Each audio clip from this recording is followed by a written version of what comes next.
Ternyata nyali Jepang hanya di bawah permukaan. Naik pulang. Menurut gue. Walaupun Jepang ketika bertemu tim-tim yang lebih lemah, mereka bisa memegang bola. Mereka bisa bermain lebih terbuka. That is not good enough kalau lu mau jadi jauh di Piala Dunia. Even secara kualitas kualitas pemain kan berbeda, Coach. Cabo Verde itu 3 kali seri, emang kualitasnya kayak apa? Tapi mereka punya nyali, ngerti nggak?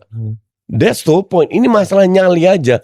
Lu punya nyali atau kalau lu cuci otak pemain lu bahwa attack is the best defense, mereka akan lakukan itu kok.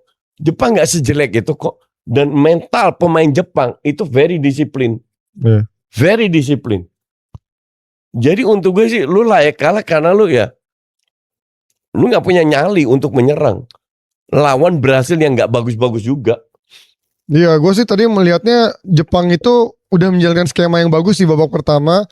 Tapi ya itu, untuk bisa seperti babak pertama dia butuh stamina yang kuat sampai 90 menit. Iya. Nah, dan dia nggak punya itu. Kedua, dia nggak punya kedalaman squad yang bisa mumpuni untuk bisa nyuri momentum lagi. Kan kita tahu kalau di 2022 itu masih ada Mitoma, ada Kubo tadi juga cedera kan, akhirnya nggak bisa main, nggak fit.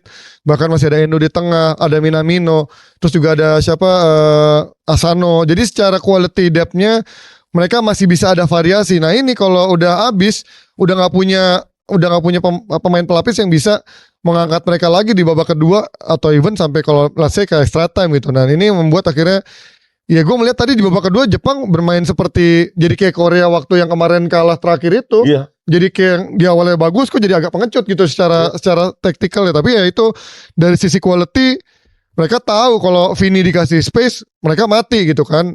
Dan secara stamina mereka udah nggak bisa ngikutin. Ya akhirnya ini kekecewaan gue adalah Jepang ternyata overhype gitu di pertandingan yang harusnya gue rasa mereka harusnya bisa keluar, tapi justru mereka kayak terlalu takut untuk bisa meladeni Brazil di babak kedua.